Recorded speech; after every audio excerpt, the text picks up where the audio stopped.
रात नहीं ख्वाब बदलता है, मंजिल नहीं कारवां बदलता है। जज्बा रखो जीतने का, किस्मत बदले या ना बदले, वक्त जरूर बदलता है। तो नमस्कार, मैं हूं दयानंद बरनवाल और अपने चैनल दयानंद इंग्लिश में आप सभी का बहुत बहुत स्वागत करता हूं। तो अभी तक हम लोग 180 जो सब्स्टिट्यूशन बेस्ड एरर है वो सब पढ़ रहे थे और उसमें टोटल हम लोग 75 क्वेश्चन ऑलरेडी डिस्कस कर चुके हैं। तो आज हम लोग जो पढ़ने वाले 76 नंबर क्वेश्चन और टोटल हम लोग इसमें 25 क्वेश्चन डिस्कस करेंगे, जिसमें ढेरों ग्रामेटिकल ऑप्शंस कि क्या क्या कैसे कैसे सुधार होते हैं, क्या क्या ग्रामेटिकल पैटर्न होता है, एक्चुअली हम सोचते कैसे हैं, है ना। सोचने पे भी अच्छा है कि रात सोचने से ज्यादा रात के अंधेरे से ज्यादा खतरनाक होता है सोचना। ठीक है, तो हमारे सोचने का तरीका आदि बेहतर होगा तो वो हमारा जो अंधेरा रूपी ज्ञान है ना, उसमें भी उजाला बेहतर आएगा। ठीक है, तो चलिए इसी के साथ शुरू करते हैं और हम लोग 76 नंबर सवाल को डिस्कस करते हैं। देखते हैं कि इस अंधेरे रूपी ज्ञान में हम कौन सा प्रकाश डाल पाते हैं, नाम वाला नहीं, काम वाला। ठीक है, देखिए आपके सामने जो पहला सवाल आता है उसमें सीधा लिखा हुआ है कि आपको ये बदलाव करने हैं और सी लेवल्स लिखा हुआ है। लेवल्स लिखा हुआ है मतलब सर जी प्लूरल चला गया है। तो प्लूरल चला गया है तो एक चीज इसमें और देखिए। ठीक है, द सी लेवल्स, अब देखिए यहाँ पर मैं चलूँ ना तो कोई भी मैं टाल नहीं पा रहा हूँ, कोई भी ऑप्शन मैं नहीं हटा सकता। ठीक है, फर्स्ट जो विजुअल होता है, जो हमारा फर्स्ट एक्सप्रेशन होता है, उस आधार पे तो नहीं। अब मैं इसको पूरा पढ़ता हूँ। ठीक है, अब हम इसको पूरा पढ़ेंगे और समझने की कोशिश करेंगे कि आखिर हम कैसे इन चीजों को सॉल्व कर सकते हैं। ठीक है, चलिए देखिए लिखा हुआ है sea levels have been risen all around the world threatening natural calamities like tsunami floods. ठीक है, एक चीज हैव बीन राइजन, अच्छा, sea levels have been risen. ठीक है, देखिए आप लोग दो चीज पढ़े होंगे, एक एक्टिव वर्ब और एक पढ़े होंगे पेसिव वर्ब। ठीक है, पेसिव वर्ब में पढ़े कि सब्जेक्ट पर काम होता है, जैसे लेटर हैज बीन रिटन, कि लेटर को लिखा गया, लेटर लिख रहा है ऐसा नहीं, लेटर ने काम किया है। लेटर यदि पेसिव में बोलेंगे तो लेटर पर काम हुआ, लेटर को लिखा गया है। और एक्टिव में क्या होता है कि जो सब्जेक्ट होता है वही काम करता है। जैसे मैं एक पत्र लिख रहा हूं तो मैं काम कर रहा हूं, पत्र लिखा जा रहा है मतलब पत्र पे काम हो रहा है।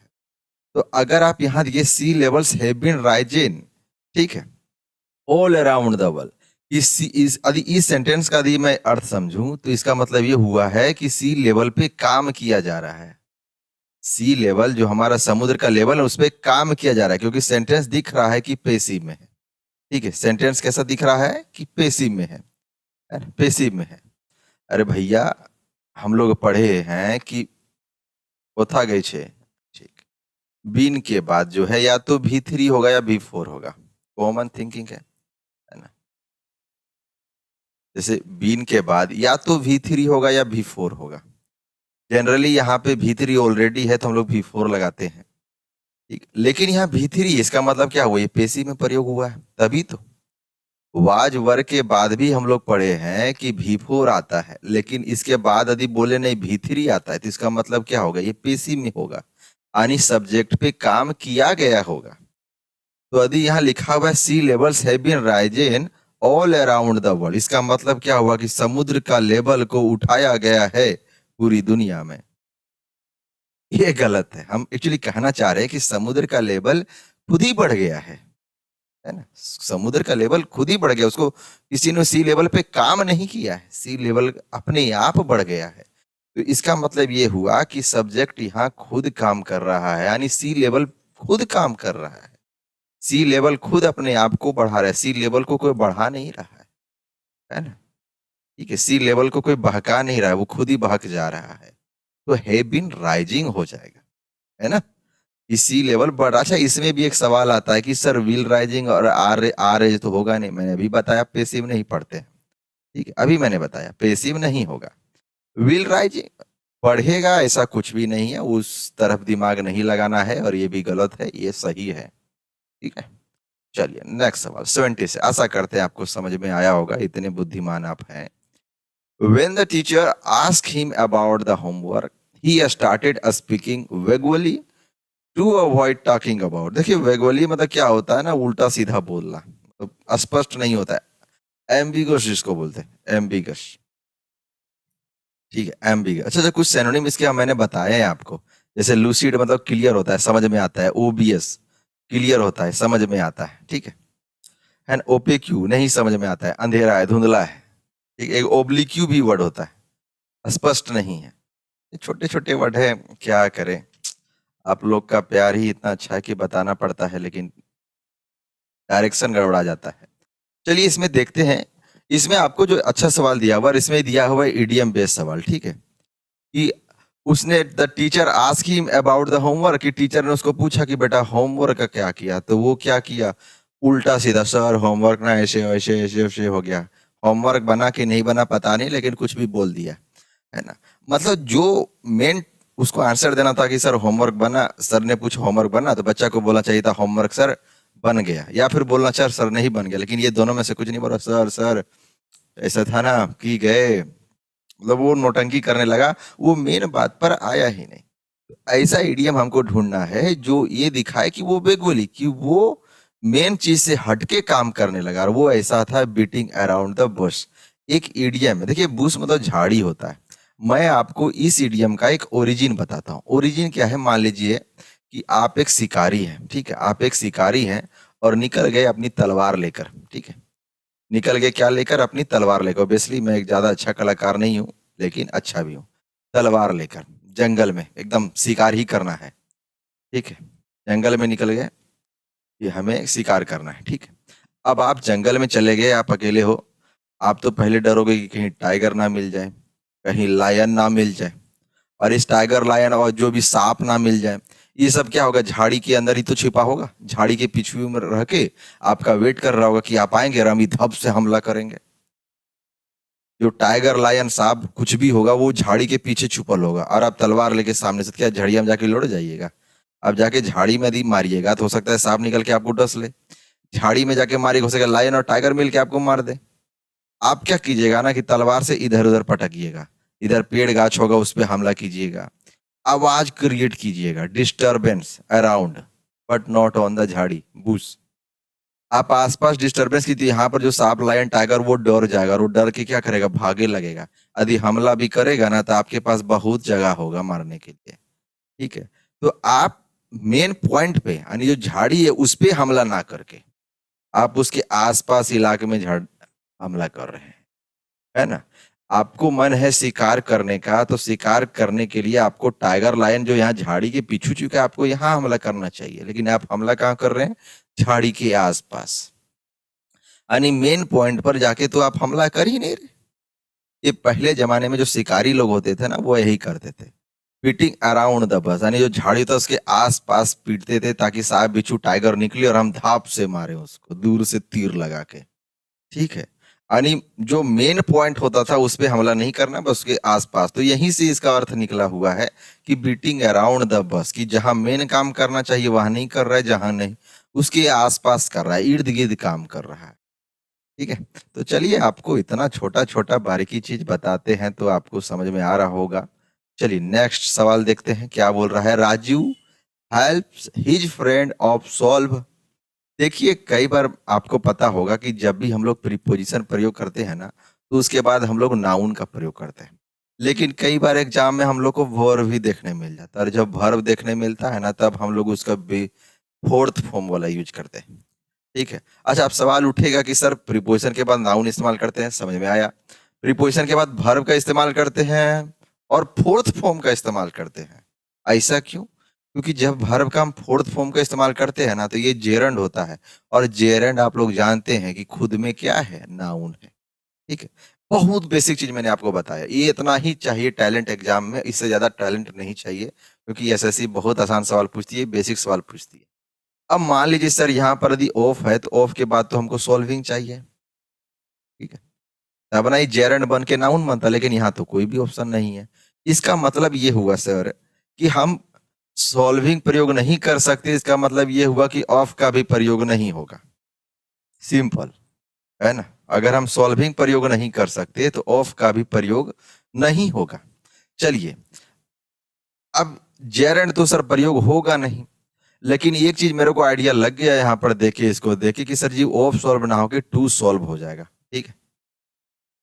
देखिए, जैसे मैं एक सेंटेंस लिखता हूँ, आई वांट टू रीड, मैं पढ़ना चाहता हूँ। आप बिल्कुल ध्यान से समझने की कोशिश कीजिएगा, तभी इस क्वेश्चन को समझ पाइएगा, वरना इसको तो मैं ऐसे भी बता सकता हूँ कि सर जी डी नंबर होगा। I I my Rajiv helps his friend to solve. किताबों में भी इसका एक्सप्लेनेशन अच्छा दिखाया जाता है कि पर्पस दिख रहा है और पर्पस के लिए टू प्लस भी वन यानी इन्फिनिटिव का प्रयोग करते हैं। किताबी ज्ञान है, इस पे हम लोग को नहीं जाना है। पर्पस या हैबिचुअल हैबिट है या डेली एक्शन वाला या ऐसा काम, या फिर कहिए जो काम नहीं हुआ है, मतलब वो काम शुरू हुआ है नहीं हुआ पता नहीं, लेकिन काम तो नहीं हुआ है। जैसे मैं मार्केट जाऊंगा तो मार्केट गया नहीं ना, काम तो मेरा मार्केट जाने का हुआ नहीं, तो उस जगह हम लोग टू प्लस भी वन यानी इन्फिनिटिव का प्रयोग करते हैं। ठीक है, यानी टू प्लस इन्फिनिटी का प्रयोग कहाँ करते हैं? पर्पस बताना हो, ऐसा काम बताना हो जो नहीं हुआ है। हैबिचुअल हैबिट वो तो खैर जेरंड में आ जाएगा, लेकिन ये दोनों चीज आप ध्यान रखिए कि भविष्य में होने वाला काम हो, काम नहीं हुआ है, पर्पस बताना है, तो टू प्लस इन्फिनिटिव का प्रयोग करते हैं। ये आपका किताबी ज्ञान है, मैं इस पे नहीं जा रहा, मैं इस चीज को नहीं बताऊंगा। लेकिन क्या एग्जाम में आप इस चीज को समझ पाइएगा? एग्जाम में इतना टॉर्चर प्रेशर होता है ना कि आप इतना सोच नहीं पाइएगा। इतना जब सोच नहीं पाइएगा तो इसको जो बेसिक नॉलेज होता है ना, आपको उसी से बनाना पड़ेगा। देखिए, आई वांट, आई सब्जेक्ट है, वर्ब है, आपको यहाँ ऑब्जेक्ट चाहिए था, तो आई वांट मैं क्या चाहता हूँ? पढ़ना चाहता हूँ। तो ये टू प्लस भी वन क्या इन्फिनिटिव हो गया। इन्फिनिटिव मैंने अभी बताया कि ये नाउन की तरह इस्तेमाल होता है, यानी नाउन मेरा यहाँ पे क्या एक ऑब्जेक्ट की तरह काम कर रहा है ना। यानी मेरा I want to read, to read मेरा क्या हो जाएगा? यहाँ ऑब्जेक्ट हो जाएगा। यानी देखिए कि वर्ब जो है नाउन बन गया, और नाउन यहाँ किस तरह इस्तेमाल हुआ? ऑब्जेक्ट की तरह। सिंपल है ना। आई वांट टू रीड, मान लीजिए टू रीड, अब मैं इसके आगे कुछ और भी लिख सकता हूँ। आई वांट टू रीड, मैं पढ़ना चाहता हूँ। भाई क्या पढ़ना चाहते हो? मैं इंग्लिश पढ़ना चाहता हूँ। I want to read English, I want to read English. अब डाउट क्रिएट हो गया कि भाई इंग्लिश भी नाउन है, टू रीड भी नाउन है, और हम पहले भी बता चुके हैं कि दो नाउन तो लगातार प्रयोगी नहीं होता है। आप समझ रहे हो मेरी बातें? मैंने अभी क्या बोला? I want to read, to read मेरा इन्फिनिटिव है, नाउन है, ऑब्जेक्ट की तरह इस्तेमाल हुआ है। लेकिन आई वांट टू रीड मैं पढ़ना चाहता हूँ क्या? English. I want to read English, मैं इंग्लिश पढ़ना चाहता हूँ। इंग्लिश भी नाउन है, टू रीड भी नाउन है, दो दो नाउन लगातार आ गया। लेकिन हम पढ़े हैं कि दो नाउन तो लगातार आता ही नहीं है, तो कहाँ दिक्कत आ गया? ठीक है, ठीक है। अब समझिए इसको अच्छा से। Reading is my favourite task. ठीक है, मैं इतना लिखा हूं, एक लाइन पढ़िएगा। Reading is my favourite task, कि पढ़ना मेरा सबसे अच्छा टास्क है, मेरा सबसे अच्छा काम है, मैं अच्छा हूं। लेकिन अगर मैं इसी लाइन में यहां पर एक वर्ड जोड़ देता हूं, reading book is my favourite task, समझे? तो रीडिंग यहाँ जेरंड की तरह है, ये भी नाउन, बुक ये भी नाउन, अब दो दो नाउन फिर आ गया, तो मतलब क्या सेंटेंस गलत हो गया? नहीं। आप समझिए कि जब भी ऐसा केस आता है कि दो नाउन आता है, तो एक दूसरे का या तो डेफिनेशन बन जाता है, या इंफॉर्मेशन बन जाता है, या एक का एडजेक्टिव की तरह काम करता है, समझे? यानी जब दो नाउन लगातार आ जाए, तो उसमें हमको देखना है कि क्या एक नाउन दूसरे को डिफाइन करता है, क्या एक नाउन दूसरे के प्रति कुछ इंफॉर्मेशन देता है, क्या एक नाउन दूसरे की तारीफ में कुछ कर रहा है, क्या एक नाउन दूसरे नाउन के प्रति कुछ एक्स्ट्रा इंफॉर्मेशन दे रहा है। अगर ऐसा सीन आता है तो उसमें एक नाउन आपका एडजेक्टिव की तरह या इंफॉर्मेशन देने वाले एलिमेंट की तरह इस्तेमाल होता है, जिसको बोलते हैं एक्स्ट्रा वर्ड। उसका सेंटेंस से ज्यादा कोई लेना देना ग्रामेटिकल पैटर्न में नहीं होता है। I want to read what? English, तो इसका इंफॉर्मेशन ही दे रहा है ये ना। ठीक है, इंफॉर्मेशन ही दे रहा है। I want to read what? English, एक इंफॉर्मेशन ही दे रहा है, इसलिए यहाँ दो नाउन लगातार हो सकते हैं। तो देखिए, Rajiv helps his friend, subject verb object भी आ गया, और हेल्प्स हिज ने क्या हेल्प किया भाई? कि to solve real life problem, कि रियल लाइफ प्रॉब्लम को सॉल्व करने में हेल्प किया। तो यहाँ टू प्लस बी वन यानी इन्फिनिटी का प्रयोग हो सकता है। देखिए यहाँ भी एक अच्छा है कि यहाँ भी पर्पस देखता है। I want to read, purpose क्या है पढ़ने का? तो सर इंग्लिश पढ़ना चाह रहा है। Rajiv helps his friend, purpose क्या है हेल्प करने का? कि उसके जिंदगी के जो भी सवाल है उसको सॉल्व करना चाह रहा है। तो लिटरली किताबी ज्ञान है या समझने वाला ज्ञान है, दोनों फिट बैठता है, और दोनों पढ़िए, है ना। ठीक है, चलिए इतना ये सवाल हो गया, तो यहाँ पर आपका डी नंबर सही आंसर होगा और डी नंबर मार बैठिए। चलिए आगे, ठीक है। देखिए 79 नंबर सवाल है। जो समझने वाली चीजें होंगी मैं समझाऊंगा, जो स्पीड में भागने वाला होगा वो मैं सच में भाग जाऊंगा। देखिए, you do not have a, do के बाद सर हमको V1 चाहिए, ठीक है। डू के बाद V1, आप पढ़े होंगे कि हैव जो है मेरा V1 है और हैज जो है मेरा V5 है, ठीक है। तो सर जी हैज वाला तो इसमें तो कोई ऑप्शन ही नहीं है। You do not have access, देखिए access to this content currently, do not have access to this content currently, मुझे नहीं लगता इसमें परमिट का कोई जरूरत नहीं है। हैव परमिट टू दिस नहीं, हैव एक्सेस या परमिशन नहीं, सिंपल है। एक्सेस मतलब ये पहुंच है। You do not have access to this content, कोई दिक्कत नहीं है, आप नो सब्स्टिट्यूशन मार सकते हैं इसमें, है ना। कोई जरूरत नहीं है इसमें बदलाव करने की। चलिए ठीक है। मशीन्स कैन ओनली अकॉम्प्लिश या मैक्सिमम सेट ऑफ टास्क, देखिए बहुत अच्छा सवाल है और इसमें एक जो इसका आंसर है मैं आपको पहले बता देता हूं ताकि आप ज्यादा दिमाग ना लगाएं। रेस्ट्रिक्टेड, देखो जो भी मशीन्स होते हैं ना वो कहीं ना कहीं लिमिटेड होते हैं। मशीन हैज लिमिटेड फंक्शंस, कोई भी मशीन है उसका एक लिमिटेड फंक्शन है। जैसे मान लीजिए मेरा ये पेन है, डिजिटली पेन है, तो इसका बहुत लिमिट फंक्शन है कि या तो मैं लिख सकता हूँ या फिर मिटा सकता हूँ। जैसे माइक है, इसका लिमिटेड फंक्शन है कि क्या ये सिर्फ ये सुन सकता है मेरी बात, ये बोल नहीं सकता, ठीक है। अगर मैं लिमिटेड को, देखिए मशीन के बारे में पॉजिटिव चीजें अच्छी है कि ये काम को स्पीड करता है, नेगेटिव चीजें भी इसके बारे में अच्छी चीज है कि इसके जो सेट ऑफ इंस्ट्रक्शंस आप दे के रखे हो ये उसी पे काम करेगा, उससे ज्यादा काम नहीं करेगा। दूसरी, देखिए 4 नंबर के सवाल को पढ़िए, difficult set of task, machine का डिफिकल्ट सेट ऑफ टास्क करता है। अरे मशीन तो तेजी से काम करता है, डिफिकल्ट और नॉर्मल से कोई मतलब मशीन का नहीं होता है। जैसे मान लीजिए बिस्कुट है, तो बिस्कुट का मतलब क्या है, उसे एक एक प्लेट होता है उसमें, जानते हो जैसे आप लोग इडली खाते होगे, एक छोटी सी मशीन होती है, 6-7 गड्ढे होते हैं, तो क्या एक डिफिकल्ट टास्क कर रहा है? वो तो एक नॉर्मल टास्क कर रहा है, बस उसको जल्दी कैसे करना है, एक इडली की जगह हम 10 इडली कैसे बनाए। तो ये 4 नंबर कोई नहीं बनता कि डिफिकल्ट सेट ऑफ टास्क, जरूरी नहीं। मशीन जो इजी काम होता है उसको स्पीड में भी करता है, डिफिकल्ट कुछ नहीं है इसमें। गेस्ट मतलब मुट्ठी भर काम करता है, मशीन ऐसा कुछ नहीं है मुट्ठी भर, उसका कोई लिमिट नहीं। मशीन को जितना इंस्ट्रक्शन दिया गया वो उतना ही काम करता है, मुट्ठी भर से उसका कोई मतलब नहीं है। वैल्यू सेट ऑफ, ऐसा कुछ भी नहीं है। वैल्यू मतलब क्या होता है, कोई कोई लिंक नहीं है। रेस्ट्रिक्टेड आपका सही होगा क्योंकि मशीन के कुछ रेस्ट्रिक्शंस होते हैं। जैसे इस माइक के अपने रेस्ट्रिक्शंस हैं कि ये सुनेगा, बोलेगा तो नहीं। पेन के अपने रेस्ट्रिक्शंस है, मेरे सामने फैन है उसके भी अपने रेस्ट्रिक्शंस है कि वो चलेगा। इलेक्ट्रिसिटी दीजिएगा, चलेगा नहीं चलेगा, तो वो रेस्ट्रिक्टेड सेट ऑफ टास्क करते हैं, है ना। मशीन्स क्या रेस्ट्रिक्टेड सेट ऑफ टास्क करते हैं। 3 नंबर आपका सही होगा। चलिए ठीक है, अच्छी बात है। देखिए तो अपने आप आंसर मार रहा है, क्या जरूरत है हमको, लेकिन गलत मार दिया बेचारा। ठीक है, चलिए देखते हैं। लिखा हुआ है द कोविड-19 पैंडेमिक, देखिए पूरा जो वर्ड आप पढ़ोगे ना, पूरा का पूरा वर्ड आपके सामने एक नाउन की तरह इस्तेमाल हुआ है, ठीक है। एक एक वर्ड नहीं पढ़ेंगे, एक साथ पढ़ेंगे। द कोविड-19 पैंडेमिक एक नाउन है और नाउन के बाद जो होता है सर या तो हेल्पिंग वर्ब आता है या मेन वर्ब आता है, ठीक है ना। मेन वर्ब आता है। अब देखना है सर जी पैंडेमिक पोज, अच्छा पोज तो नहीं होता। यदि मेरा नाउन जो है पैंडेमिक है सर, सिंगुलर है, तो मेरा मेन वर्ब जो होता है वो तो भी सिंगुलर चाहिए, यानी पोज तो नहीं होगा सर। पोज नहीं होगा तो कौन सा होगा, नो सब्स्टिट्यूशन। ये तो पहला ये तो गलत हो गया मेरा। सब्स्टिट्यूशन तो जरूरत है क्योंकि यहाँ पोजेज जरूरत होता है, कुछ भी होगा लेकिन पोज तो नहीं होगा भाई। पोज्ड हो सकता है, हैव बीन पोजिंग हो सकता है ना, प्लूरल है, हो सकता है। अच्छा हैव बीन पोजिंग भी नहीं होगा क्योंकि प्लूरल हमको नहीं चाहिए, तो 2 ऑप्शन तो हट गया, 2 और 3 नहीं होगा सिंपल थिंकिंग से, है ना। कि नाउन के बाद सर जी पैंडेमिक मेरा सिंगुलर है तो सिंगुलर ही चाहिए, तो 2-3 नहीं होगा। अब पोज्ड होगा कि पोज्ड, अब 1 और 4 में हमको देखना है। तो जब भी ऐसा सवाल आ जाए ना, ज्यादा दिमाग नहीं लगाना है। जब भी ऐसा कंडीशन आ जाए 2 ऑप्शन हट जाए, 2 ऑप्शन बचे, तो आपको ग्रामर ढूंढना नहीं है। मैं एक छोटी सी ट्रिक इसमें बता रहा हूँ, बहुत डेंजर है। बस एग्जाम में यही करना है क्योंकि एग्जाम में जल्दी भी बनाना है ना। एग्जाम में आपको जल्दी भी बनाना है, ये भी आपका काम है।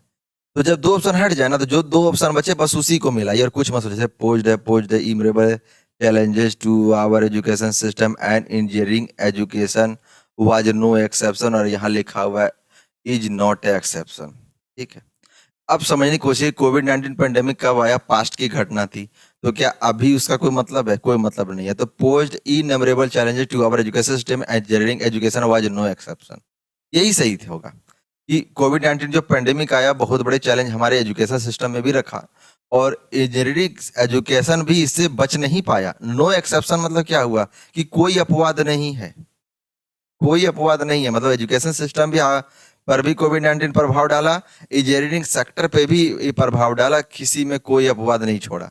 ये पास्ट की घटना है, इसलिए हम फर्स्ट नंबर इसका सही आंसर होगा। ठीक है, चलिए नेक्स्ट सवाल। बस बस धीरे धीरे धीरे धीरे, होले होले चल रहा है। देखिए लिखा हुआ है new kind of pollution that is acquiring serious dimensions was noise pollution.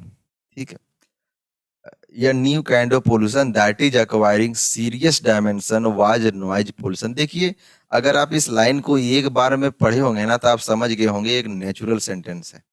ठीक है, नेचुरल सेंटेंस। नेचुरल सेंटेंस मतलब क्या हुआ कि ठंड के दिनों में ठंडा लगता है ना? ठंड के दिनों में ठंडा लगता है, नेचुरल सेंटेंस है। गर्मी के दिनों में गर्मी लगता है, नेचुरल सेंटेंस। अब बोलेंगे गर्मी के दिनों में गर्मी लगता था, ऐसा नहीं बोल सकते। नेचुरल सेंटेंस जैसे बोलते हैं सूरज पूरब में उगता है, क्या बोल सकते हैं ऐसा क्या कि सूरज पूरब में उगता था? नहीं बोल सकते। नेचुरल सेंटेंस यही मतलब हुआ कि जिसे नेचर ने डिफाइन किया है, नेचर उसमें बदलाव नहीं करता। ठीक है, जैसे बोलेंगे हवा, हवा के बारे में नहीं बोल सकते। नेचुरल सेंटेंस में और क्या बोल सकते हैं हम लोग कि घास हरी होती है, नेचुरल सेंटेंस है। हाँ, आजकल सब केमिकल डाल के तरह तरह का, तरबूज गोल होता है, नेचुरल सेंटेंस है ना? कुछ उसका फुटबॉल गोल होता है, अब चरकुट रहेगा तो चोट लग जाएगा, है ना? गेंद को पैर को नहीं। ठीक है, चलिए ठीक। तो आप समझ गए कि नेचुरल सेंटेंस, जो नेचुरल सेंटेंस हो तो सिंगुलर ही होता है। जैसे sun rises in the east, sun rises in the east, sun rises in the east. तो जो नेचुरल सेंटेंस होंगे वो naturally simple past, simple present में होंगे। सिंपल, सिंपल प्रेजेंट में होगा तो वो आज तो हो ही नहीं सकता। ठीक है, आपका सेकंड नंबर से हो जाएगा। तो या new kind of pollution that is acquiring serious dimension is noise pollution. वह नॉइज पोल्यूशन है। ठीक है, हैव बीन फलना ढकना चक्करों में मत पड़िए, वो सब नहीं जरूरत है। या new kind of pollution that have been, देखिए यहाँ हैव बीन भी नहीं प्रयोग कर सकते। कुछ लोगों के दिमाग में आ रहा होगा हैव क्यों, तो सर जी पोल्यूशन मेरा सिंगुलर, सिंगुलर के लिए यहाँ हैज रहता है ना, तो हो सकता था आंसर, वरना नहीं होगा। ठीक है, चलिए। वाह वाह बेटा वाह। कोरिया में ना, उत्तर कोरिया में एक रूल है कि बाप की सजा बेटे को और बेटे की सजा मतलब बाप को तो नहीं मिलेगी, उसके बेटे बेटे को मिलेगा, तो वो हार हो जा रहा है। एक का सोल्यूशन दूसरे में अपने आप छप जा रहा है, वो भी गलत। देखिए लिखा हुआ है the grand mother ask Rita to close the window as she suddenly started feeling extremely cold. बहुत ज्यादा ठंड महसूस करने लगी। और जब चारों ऑप्शन आ गया ना तो देख के लगा कि सर जी कोल्ड हो सकता था। स्टार्टेड, स्टार्टेड कोल्ड कुछ नहीं, स्टार्टेड फीलिंग कोल्ड यदि यहाँ रहता है ना, देखिए मान लिया स्टार्टेड, स्टार्टेड फीलिंग कोल्ड, तब ठीक होता। देखिए फ्रीज आपका जो है ना वर्ब है, फ्रीज आपका क्या है, वर्ब है। तो see suddenly started, started freezing. ठीक है, हो सकता है क्योंकि यदि यहाँ मान लीजिए फ्रीजिंग का यदि मैं प्रयोग करता या फ्रोस्टिंग, ये दोनों में से या आई थिंक ये तीनों वर्ड में कोई भी हो जाता है, क्योंकि तीनों में से जेरंड की तरह सब काम करता, जेरंड की तरह काम करता है ना, क्योंकि दो वर्ब लगातार नहीं आ सकते, स्टार्टेड और आईएनजी आ सकते हैं। यदि ऐसा है तो ये आईएनजी वाला जेरंड की तरह काम करता है, यानी दो वर्ब लगातार इस तरह आते, वैसे वर्ब दो लगातार वर्ब नहीं आते हैं। तो देखिए अब समझते हैं कि भाई ये सब वर्ड का अंतर समझिएगा तभी बना पाइएगा, और सब वर्ड का अंतर समझिए उससे पहले हम आपको दो वर्ड और बताते हैं इसमें। सीवर, सीवर मतलब ठंड के कारण जब शरीर इस तरह कांपता है तो उसको सीवर बोलते हैं। ठीक है, उसको क्या बोलते हैं, सीवर बोलते हैं। और एक होता है वर्ड फ्रिजिड। फ्रिजिड मतलब क्या होता है, जैसे मान लीजिए आप रसिया में चल जाइएगा, तो रसिया में आप लोग जीके में पढ़े होंगे कि रसिया में ही एक जगह है जो दुनिया की सबसे ठंडी जगह है ना, तो वो बोलेंगे फ्रिजिड इन्वायरमेंट, एकदम फ्रिजिड इन्वायरमेंट हो जगह पे, बहुत ठंडा है, मौसम ठंडा है, इन्वायरमेंट ही ठंडा है, तो उसको फ्रिजिड। जैसे हमारा कश्मीर एक फ्रिजिड वाली जगह है, फ्रिजिड, जहाँ इन्वायरमेंट ही ठंडा है, बर्फीला है, उसको फ्रिजिड बोलेंगे। जब आप खुद कांपते हो तो सीवर बोलते, दो वर्ड। अब देखिए अब सारा वर्ड समझिए। जैसे कोल्ड मतलब कुछ नहीं, आइसिंग मतलब क्या हुआ, जैसे केक वगैरह होता है, केक में क्या होता है, आइसिंग होता है, आइस की लेयर चढ़ाई जाती है ना। जैसे फीस होता है, जो मछलियां रखने वाला डिब्बा होता है, उसमें आइसिंग होता है ना। आप किसी चीज को बर्फ से घेर दो, उसको बोलते हैं आइसिंग, है ना। यानी आइस लगा दो, आइसिंग, ठीक है। यानी किसी भी चीज में आइस लग से हम लोग जो क्या बोलते हैं, वो जो खाते हैं, क्या बोलते हैं उसको, बर्फ में लगा के, है ना, तो उसको भी क्या आइसिंग बोलेंगे, ठीक है। यानी आप बर्फ का प्रयोग अपना कर रहे हो तो उसको आइसिंग बोलेंगे। फ्रोस्टिंग किसको बोलते हैं, मान लीजिए कि आप ऐसे क्षेत्र में, जैसे कश्मीर वाला इलाका है जहाँ हमेशा ठंडा नहीं रहता है, जब बर्फ गिरती है, ठीक है ना। फ्रोस्टिंग आप समझिए कि माहौल में ना ठंडक आ गई, माहौल में इतनी ठंडक आ गई कि कहीं भी 2 3 4 बूंद पानी था, वो बर्फ बन गया। यानी जब माहौल जो है जैसे कश्मीर का इलाका है, कभी गर्मी कभी ठंडा आते रहता है, जब ठंडा आता है तो पूरा माहौल बर्फ में बदल जाता है, पूरा इलाका तल नदी तालाब जो भी है सब बर्फ में बदल गया। तो जब माहौल में पूरा मौसम जब गिर गिर के उसका टेम्परेचर ठंडक में पहुंच जाता है और सब जगह बर्फीला, जैसे नदी तालाब बर्फ बदल जाता है, तो उसको फ्रोस्टिंग बोलेंगे। जैसे कभी कभी खिड़कियों में जो पानी थोड़ा बहुत रहता है, या मौसम के गिरने के कारण थोड़ा बहुत हवा का जो नमी हो खिड़कियों में चिपक के वहां बर्फ बन जाता है, तो उसको क्या बोलते हैं, फ्रोस्टिंग बोलते हैं, ठीक है। क्या बोलेंगे, फ्रोस्टिंग बोलेंगे। एक होता है फ्रीजिंग।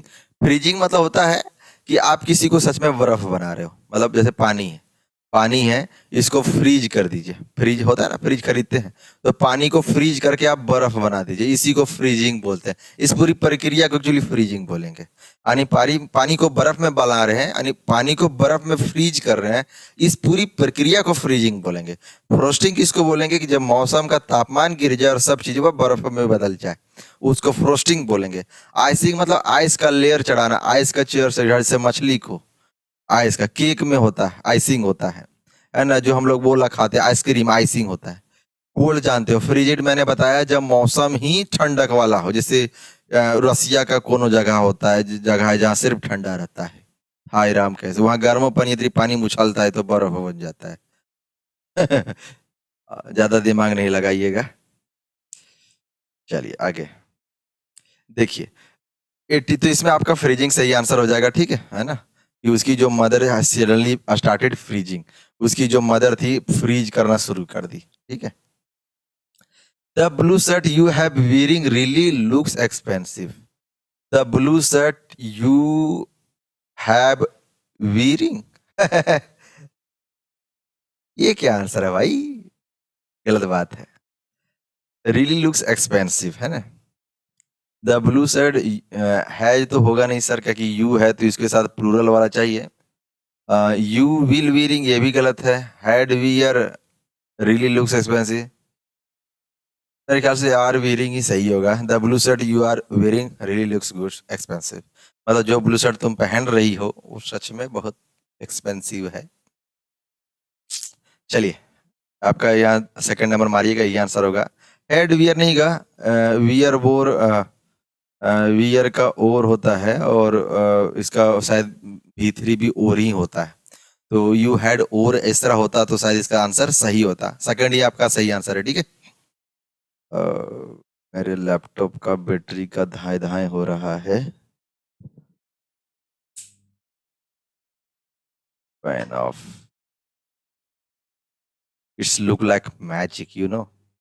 चलिए 85 नंबर सवाल देखते हैं, और मुझे पता नहीं मैंने आपको इस बारे में कितना बार, ये पता नहीं जीडी में यदि किसी बच्चे ने ये वर्ड ठीक से पढ़ लिया होगा, तो मेरे ख्याल से नहीं लगता कि उसको कोई दिक्कत हो रहा है। इंश्योर मतलब LIC वाला इंश्योरेंस, ठीक है, बीमा लेना जिसको बोलते हैं। आश्योर मतलब भरोसा देना, और इंश्योर मतलब सुनिश्चित करना, जैसे किसी का सिक्योरिटी होता है हम लोग सुनिश्चित करते हैं, है ना। और पागल लोगों को भरोसा देते, पागल लोगों को भरोसा देते हैं, भरोसा का कोई माँ बाप नहीं होता है। तो माई बॉस हैव होगा नहीं, क्वेश्चन इंटरेस्ट कुछ नहीं, हैज इंटरेस्ट आस्यूड मानिए कि मेरा बॉस ने हमको भरोसा दिया है कि मेरा सैलरी नेक्स्ट वीक में क्रेडिट कर देगा। नेक्स्ट वीक में मेरा नहीं आएगा, मेरा महीना का लास्ट में, यानी सेकंड नेक्स्ट वीक में आ जाएगा। चलिए ठीक, ज्यादा मत जानिए। 86 में आते हैं। Josephine confessed that she couldn't stand another hour out day.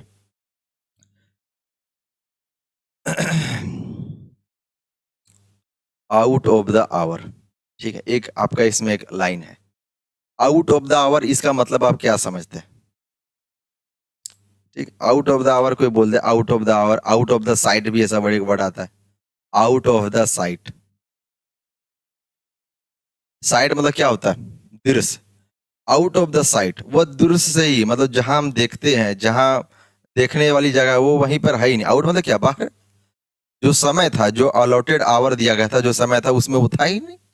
Out of the our मतलब जो मीटिंग के लिए जो आवर दिए थे, जो घंटा दिए थे कि इस समय आइएगा, उसमें आउट था। आउट ऑफ द साइट यानी हम कहीं देखने गए और वो वहीं से भाग गया, आउट था। ठीक है, तो यहाँ लिखा हुआ है सिर्फ समझने के लिए है कि Josephine confess that she couldn't stayed another hour out day light. Day light मतलब उसका सिंपली इस लाइन का मतलब है कि जोसेफाइन ये कन्फेस किया कि वो अब एक और घंटा धूप में नहीं रह सकता। डे लाइट मतलब समझ आइए धूप, कि वो अब एक घंटा धूप में नहीं रह सकता। ठीक है, यही तो कहना चाह रहा है ना। अच्छा, मैं बोल दूं आउट डे लाइट मतलब धूप के बाहर, यानी धूप में नहीं रहेगा। ये यदि मैं ये लाइन पढ़ूं ना, इसका मतलब हुआ कि वो जो है ठंड में अनदर आवर रहेगा। ठीक है, आउट डे लाइट, यहाँ आउट ना के यहाँ पे ऑफ हो जाएगा। ठीक है, यहाँ पे ऑफ हो जाएगा। वो सिंपली जोसेफिन कन्फेस्ट किया कि सी कुडंट, वह नहीं रह सकता अनदर घंटे ऑफ डे लाइट, है ना। ठीक है, तो couldn't state another hour of day light, कि वो दिन का जो एक और घंटा आप बोल रहे हो धूप में रहना नहीं है। जैसे स्कूल में होता था, कॉलेजों में कुछ गड़बड़ करते थे मास्टर, धूप में डे लाइट में खड़ा कर देता था। यदि और गड़बड़ लगा, बदमाशी कर रहे हैं धूप में, वहां पे खड़ा होके मौज मस्ती कर, मास्टर बोलता था अब अनदर आवर भी जो है तुम डे लाइट में रहोगे।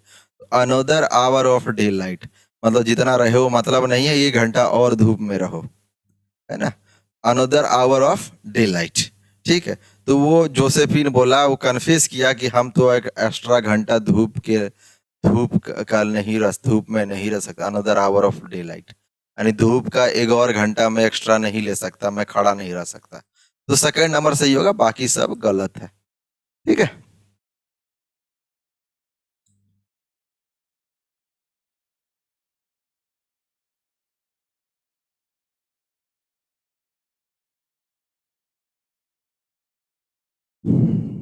चलिए सेकंड नंबर आपका इसमें आंसर होगा। देखिए, Henry work for a few years as a sergeant. देखिए स्पेलिंग एरर सवाल है, और इसका सर्जियंट होता है, सर्जेंट सर्जेंट सर्जेंट सार्जेंट, आप एक वर्ड सुनेंगे सार्जेंट, एक पद है आर्मी में। और इससे कई सारे वर्ड एक्चुअली एग्जाम में पूछे गए हैं। आप देखिएगा कि आपके सामने एक वर्ड यहाँ पे मिल जाएगा अपहीबल करके, वो एफसीआई 2012 का सवाल है। बाकी जेलसी, माइलेज, डिमिनोर, सर्जियंट, एप्लेचू, डेलिनिएट, कुछ ऐसे वर्ड है मेलिएबल, ये सब भी आप याद रखिए, एग्जाम में आपसे पूछे जा सकते हैं। और एक वर्ड जो मैं बताना चाहता हूँ वो है पेजियंट। इसका मतलब होता है झांकी, है ना। रामनवमी के दिन जो झांकी वगैरह निकलता है ना, या मंगल यात्रा जिसको बोलते हैं, या फिर घर में यज्ञ वगैरह होता है गांव घर तरफ, तो उसमें एक पेजियंट बोलते हैं उसको। ठीक है, तो ये सब कुछ वर्ड है, आप लिख लीजिए और अच्छे से याद रखिए। कंफ्यूजन जो बेस्ट है इधर है, जो एक्चुअल है वो इधर है। चलिए 88 नंबर सवाल देखते हैं। लिखा हुआ है the strict measures employed by the government insured there was a peace. तो गवर्नमेंट ने कुछ स्ट्रिक्ट मेजर लिए हैं, और इसको सब्स्टिट्यूशन के बारे में पूछा गया हमसे, तो मेरे ख्याल से ऑस्टिर मतलब कठोर होता है, और यही सही होगा। लिबरल कुछ नहीं है, ऑर्थोडॉक्स मतलब परंपरागत होता है। अधिक गवर्नमेंट भी परंपरागत डिसीजन लेने लगे तब तो दिक्कत हो जाएगा। जैसे भी 3 तलाक का एगो केस है कि मतलब परंपरागत डिसीजन ले लेता तो नियम क्यों आते। परंपरागत में देख रहे होंगे कि अभी 3 कानून भी आए हुए हैं, है ना। तो अगर परंपरागत ही चलते तो कभी केस जिस तरह सुलझता नहीं उस तरह और नहीं सुलझता, है ना। ऑस्टिर होगा, कठोर। सब्स्टिट्यूशन उसका वही सही आंसर होगा। देखिए लिखा हुआ है the flyover that connecting two cities is broken. देखिए गलत है, कनेक्टिंग नहीं होगा। होना चाहिए the flyover that connect the two cities is broken, या तो यहाँ कनेक्ट्स ये वर्ड आता तो सही था। द फ्लाईओवर दैट कनेक्ट्स, जो एक फ्लाईओवर बना जो कनेक्ट करता 2 सिटी को, वो टूट गया है। तो कनेक्ट्स लिखा हुआ है यहाँ पे, तो यही सही होगा। ठीक है, the flyover that connects the 2 cities is broken. ठीक है, चलिए ये आपका हो गया आंसर, आगे बढ़ते हैं। देखिए इसमें भी कुछ बताने को नहीं है, क्योंकि इतने इतने सवाल आसान है। इधर पॉजिटिव है तो इधर हमको नेगेटिव चाहिए, यही तो होता है। क्वेश्चन मार्क का क्या होता है, यदि एक साइड पॉजिटिव है तो एक साइड नेगेटिव, यदि इधर नेगेटिव है इधर पॉजिटिव। उसी तरह बट का भी है, मैंने ऐसे पहले वाली वीडियो में बताया कि यदि बट के पहले पॉजिटिव लाइन है तो इसके बाद नेगेटिव हो जाएगा, यदि इसके पहले नेगेटिव है तो इसके बाद पॉजिटिव लाइन हो जाएगी। ये सब बेसिक चीजें हैं। तो अगर आप ध्यान दीजिए, इधर हैव है तो इधर नेगेटिव वाला हैव हमको चाहिए, यानी हैवंट दे, यही आंसर हो जाएगा। ठीक है, चलिए नेक्स्ट 91 सवाल देखिए और समझने की कोशिश कीजिए कि ये भी आपका जो है ना इन्फिनिटिव से ही सवाल है, 2+v1 से। देखिए आप समझिए, व्हील के बाद तो हमको v1 चाहिए, है ना, व्हील के बाद हमको क्या चाहिए, v1 चाहिए, लेकिन यहाँ तो 2v1 का प्रयोग हुआ है, यानी व्हील के बाद हमको चाहिए फाइनाइट वर्ब और यहाँ दे दिया है नॉन फाइनाइट वर्ब।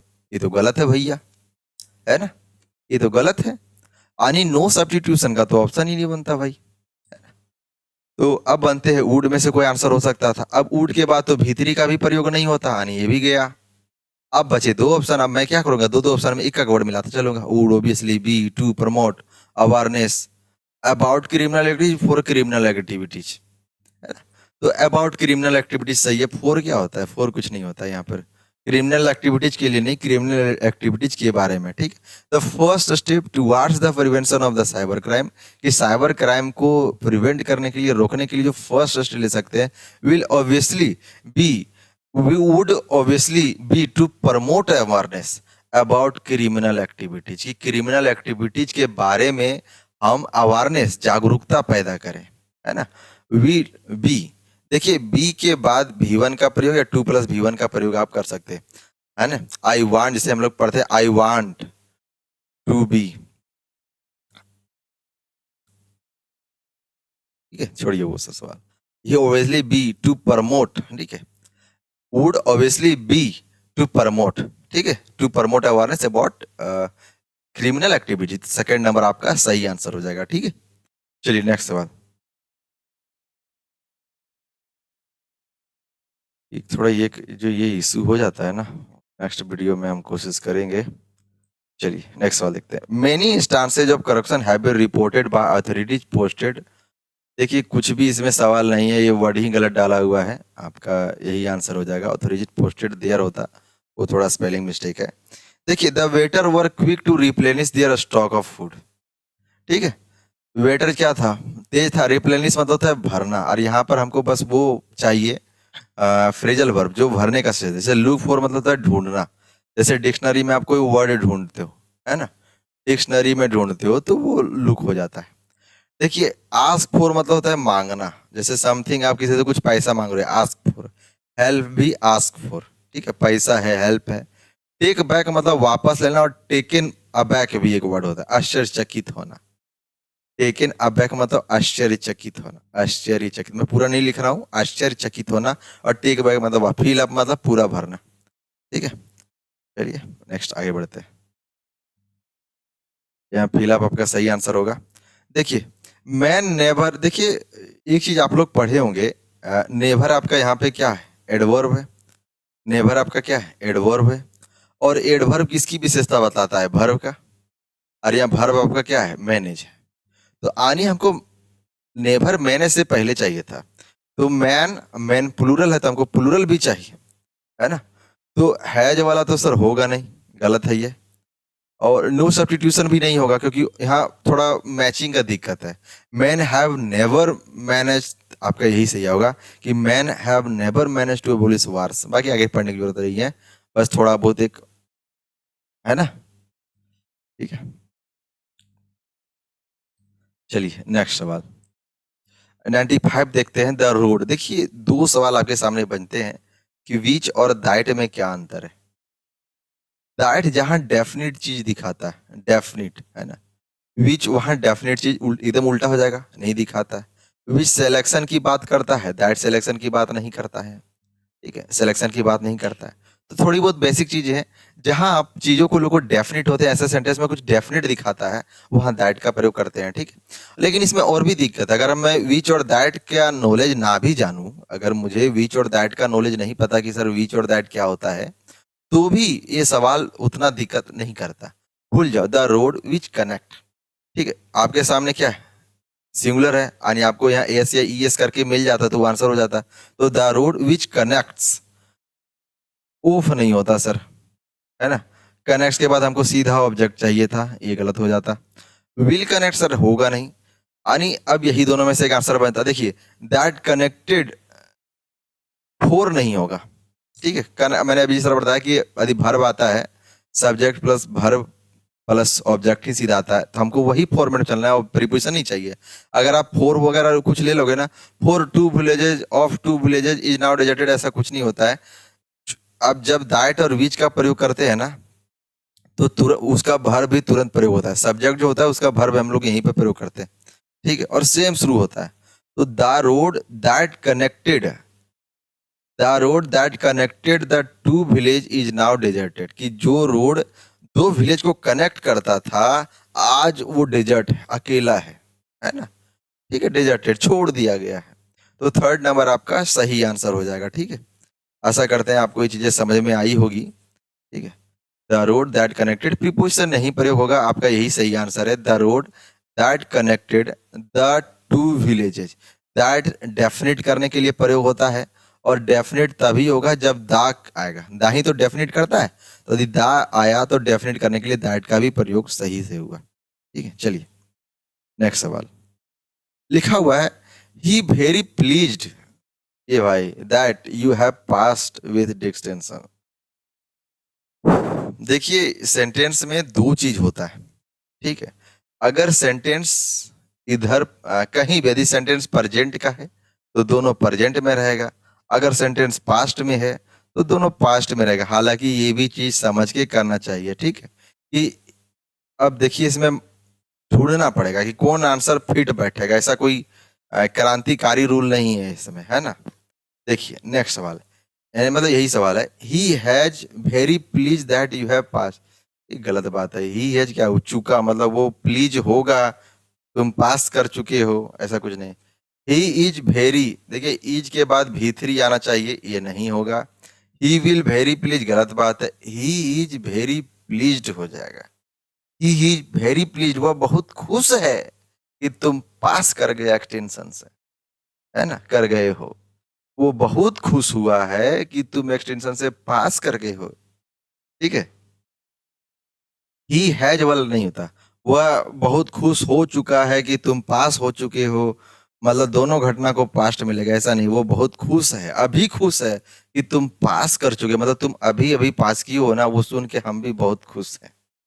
भविष्य में खुश होंगे, विल वाला ऐसा कोई सेंस नहीं बन। देखिए he has us no reason to be prestigious, prestigious मतलब क्या होता है, प्रतिष्ठा। प्रेस्टिजियस मतलब क्या होता है, प्रतिष्ठा, कोई सेंस नहीं बनता यहाँ पे। चारों में से कोई भी एक वर्ड आपको डालना, ऑस्पिशियस, ऑस्पिशियस, एम्बिशियस कुछ भी नहीं है। प्राउड होगा कि हम आप पे बहुत प्राउड करते हैं। He has us no reason to be proudly of him, कि हम लोगों के पास कोई रीजन नहीं है कि हम आप पे प्राउड करें, गर्व करें, है ना, ध्यान रखिए। प्रेस्टिजियस प्रतिक्रिया का कोई सेंस में, तो दूसरा हमको रिप्लेसमेंट ही, हमको सब्स्टिट्यूट ही चाहिए। प्राउड ही जनरली बेस्ट वर्ड होगा इसमें, कि हम आप पे, हमारे पास कोई भी रीजन नहीं है कि हम आप पे प्राउड करें, गर्व करें, ठीक है। चलिए देखिए ये चीज को भी आप लोग पढ़े हैं कि लेट के बाद हम लोग ऑब्जेक्ट का प्रयोग करते हैं, और आई आपका ऑब्जेक्ट नहीं है, मी सही आंसर होता है, तो लेट मी आपका सही आंसर होगा, है ना, ठीक है। चलिए नेक्स्ट सवाल, वाह, ये होता है टैलेंट, है ना, यहाँ टिक कीजिए, यहाँ पे भी आएगा। Do not pay attention to his word. अब देखिए इस वर्ड का आपके सामने सब्स्टिट्यूट पूछा गया, तो इग्नोर ही है ना। अटेंशन नहीं दो मतलब इग्नोर करो, सिंपल है, ठीक है।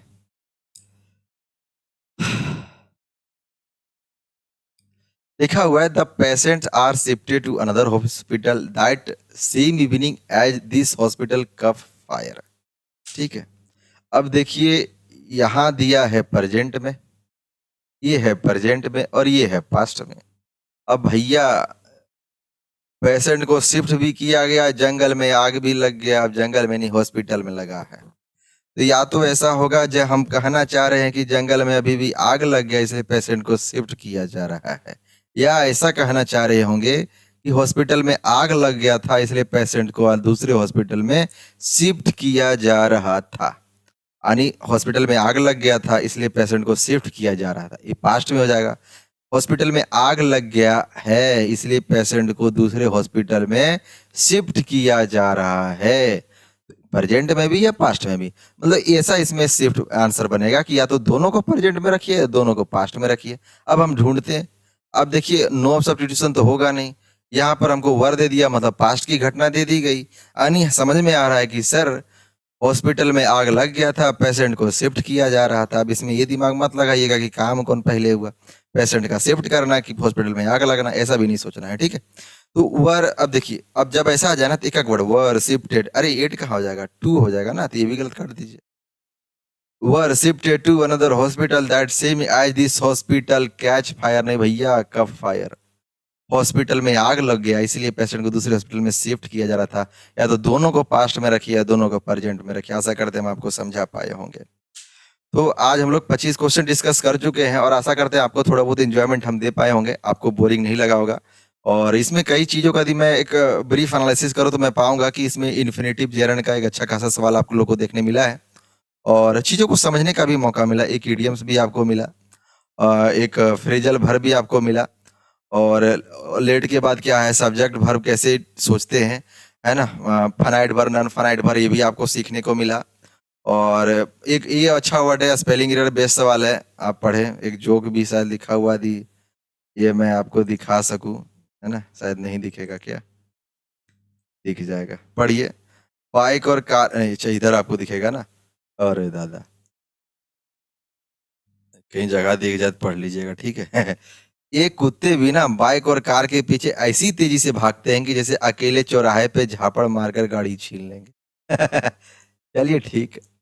इंश्योर आश्योर का मैंने आपको बता ही चुका हूँ। फ्रीजिंग एक अच्छा वर्ड था कि फ्रीजिंग फ्रोजिंग फ्रोस्टिंग ये सब आप सीखें, और बाकी प्लूरल पास्ट भी आपको सीखने को मिला और मुझे नहीं लगता कि इससे ज़्यादा बेहतर कुछ सीख सकते थे। तो धन्यवाद।